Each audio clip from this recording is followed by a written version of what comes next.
Número 19. A segunda resposta do Senhor ao povo seria o perdão. Quais promessas estão contidas em perdoarei os seus pecados? Complete.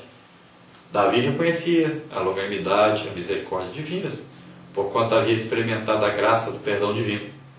Por isso escreveu que o Senhor está pronto a perdoar aqueles que o invocam. A Bíblia está repleta de exemplos de perdão de Deus, tanto para com seu povo Israel, quanto para todos quanto lhe imploraram o perdão. Por várias vezes e para diversas pessoas, Jesus declarou: perdoados são os teus pecados.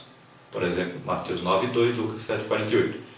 Através do nome de Cristo, Deus perdoa os nossos pecados. Se você pecar contra Deus, creia que, se confessarmos nossos pecados, Ele é fiel e justo para nos perdoar os pecados e nos purificar de toda injustiça. Número 20. A terceira resposta divina diz respeito ao nosso sustento. Sararei a sua terra. Quais promessas estão contidas aí? Então Deus não está preocupado apenas em salvar nossa alma e espírito. Ele sabe que necessitamos nos alimentar, vestir, morar, ou seja, de ter nossas necessidades básicas supridas. No caso de Israel, sua sobrevivência dependia de chuvas que regassem a terra, que produzia o fruto para a alimentação do homem e dos animais. Deus disse a Salomão que, se o povo abandonasse os seus maus caminhos, ele tornaria a abençoar a terra, a fim de que o pão de cada dia fosse garantido ao povo. Jesus ensinou que o Pai conhece as necessidades humanas e deseja supri-las. O Senhor cuida daqueles que o amam e obedecem. Número 21. Qual a interpretação espiritual dessa passagem? Sarar a terra. Então, voltando a enviar chuvas, trata-se também de uma renovação espiritual do povo e do envio do Espírito Santo. Ainda hoje o Senhor faz brotar rios de água viva dentro de cada um que recebe o dom do Espírito, que é o seu próprio Espírito dentro do homem. Essa corrente de águas vivas flui através da vida do crente e atinge os outros com a mensagem sanadora do Evangelho. Conclusão. Embora o texto bíblico desta lição fora dirigido a Israel, sua aplicação pode ser feita aos crentes de todas as épocas. Complete. Portanto, Igreja de Cristo, humilhe-se, retorne ao Senhor, converta-se dos seus maus caminhos, busque a presença divina continuamente. O nosso Deus, segundo as suas riquezas, supre todas as nossas necessidades em glória, por Cristo Jesus. Carta do apóstolo Paulo aos Filipenses, capítulo 4, versículo 19. Glória a Deus. Então nós vimos aí alguma coisa dentro desse tema, um resumo, é evidente. Temos muita coisa para estudar dentro desse assunto maravilhoso. Então você, professor, faça aí um resumo, porque é a nossa última lição do trimestre e precisamos também dar uma repassada geral nas lições passadas, fazer um resumo.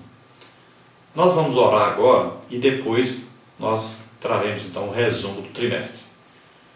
Ó Pai querido, em nome de Jesus te apresentamos essas pessoas que estão nos ouvindo. Ó Pai querido, aqueles que agora se arrependem, que resolvem se converter, mudar de rumo, entrar para o seu reino, através do seu Filho Jesus Cristo, que morreu por nós na cruz e que ressuscitou. Pai querido, agora abençoa essas vidas, recebe-os como filhos amados, escreve os seus nomes, Senhor, no livro da vida. Ó Senhor, conduze-os em paz e alegria, que eles tenham o Senhor desejo de sempre se comunicar com o Senhor, de estar aos seus pés. Ó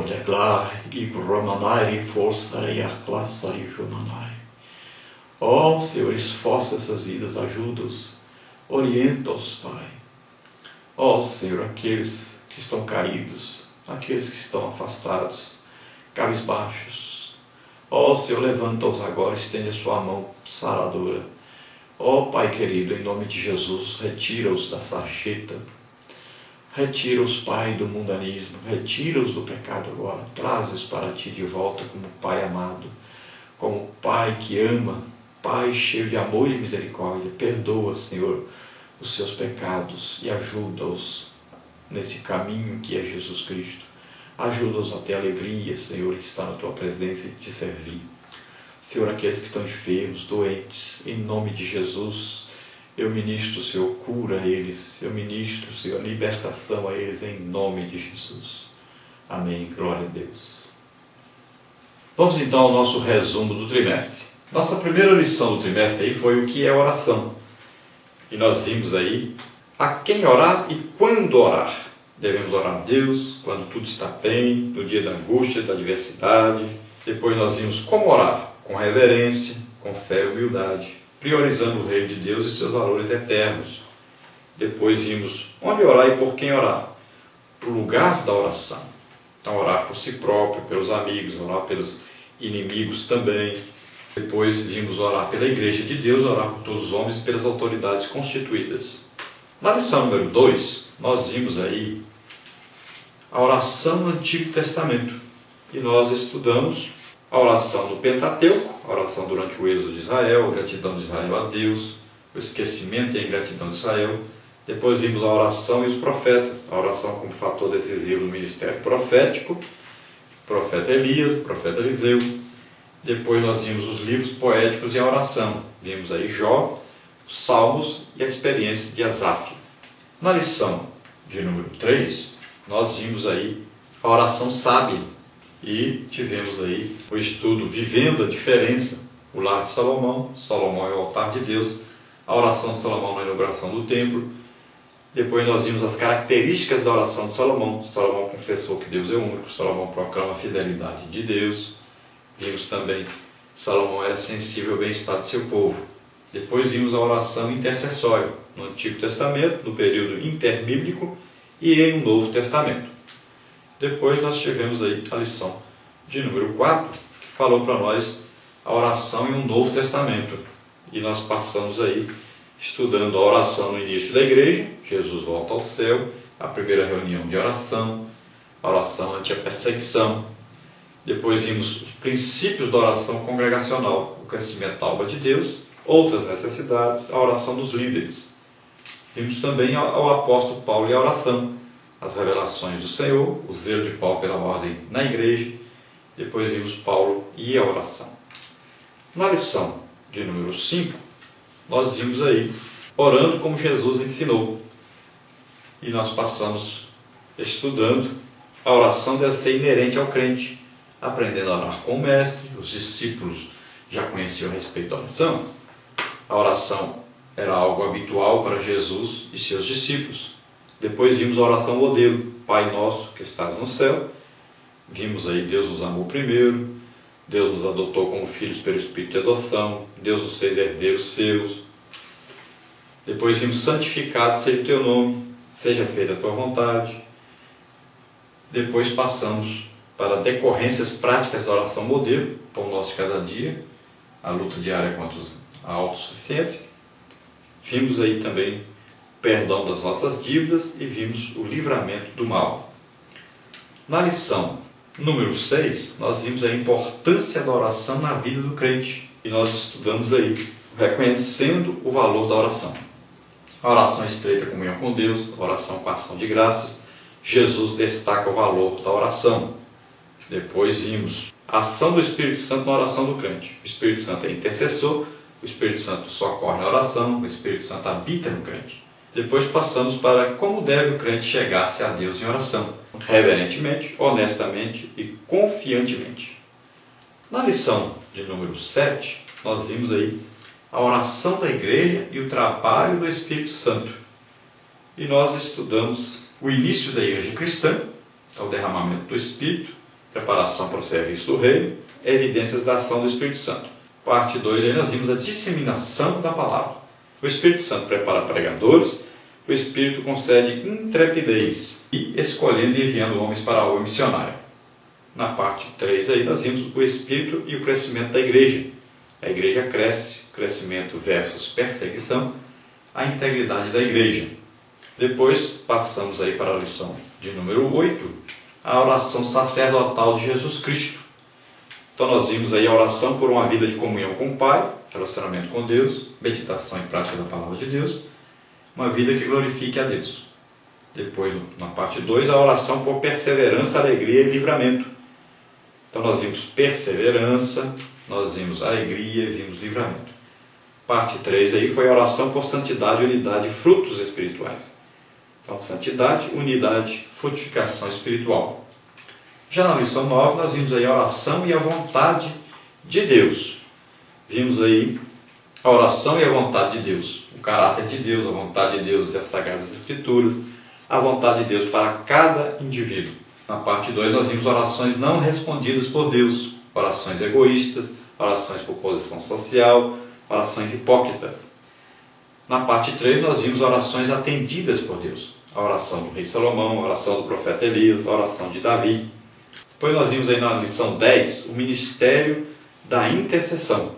Vimos a oração intercessória no Antigo Testamento e em um Novo Testamento e nos dias atuais. Características de um intercessor: perseverança, altruísmo, empatia. Vimos também a força da oração coletiva, Nínive, Israel e a igreja primitiva. Depois, na lição de número 11, nós vimos a oração que conduz ao perdão. Vimos o pecado nos afasta de Deus, o pecado afronta a Deus, as consequências do pecado, consciência do pecado. Depois vimos confissão e perdão, reconhecer e confessar o pecado, conhecendo o caráter de Deus, o afastamento de Deus. Depois a restauração do pecador, arrependimento e contrição, mudança de atitude e renovação interior. Na lição 12 nós vimos quando o crente não ora, que é a lição passada, onde nós vimos quando o homem ora, mas não obedece. Vimos aí Jonas desobedece a Deus, Jonas foge da presença de Deus, Jonas é jogado ao mar. Depois, deixando de buscar a direção de Deus, vimos aí o exemplo de Josué, Davi e Sara. Depois, parte 3, buscando conselhos em outro lugar. Nós vimos Acasias, vimos aí Saul e Roboão. E hoje nós estudamos a lição número 13, se o meu povo orar. E nós vimos aí a necessidade de se humilhar e buscar a Deus. Deus é grande, o homem é limitado. A necessidade de humildade, a busca pela presença de Deus. Depois vimos a necessidade de arrepender-se e converter-se. Arrependimento, conversão. E vimos também, parte 3, as respostas divinas às atitudes do povo. Ouvirei dos céus, perdoarei os seus pecados, sararei a sua terra. Glória a Deus. Então esse foi o nosso trimestre e as revistas novas estão à disposição. Nós vamos falar agora, estudar sobre Atos dos Apóstolos.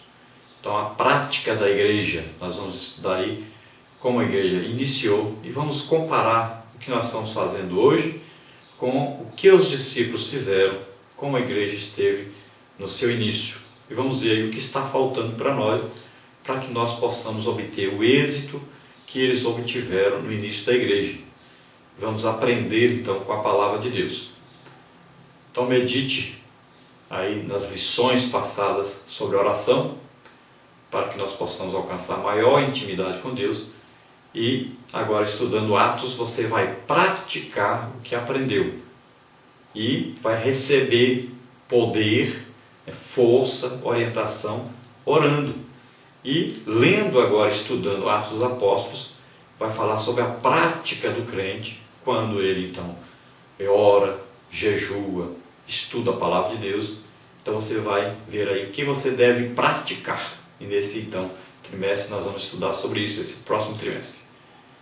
Glória a Deus. Então agradecemos a todos que estiveram conosco e vamos em frente então. Se Deus quiser, na próxima lição estaremos estudando o livro de Atos dos Apóstolos. Aqueles que desejarem nos ajudar, está aí abaixo o nosso endereço de banco, né? Nossa conta do banco, onde você pode nos ajudar para que possamos prosseguir com esse trabalho, com essa tarefa que Deus nos confiou.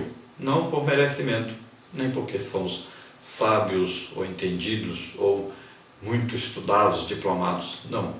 Pela misericórdia de Deus, nós temos trago a palavra bem simples e que você pode entender perfeitamente e apenas procurando ajudá-los. É uma coisa de Deus.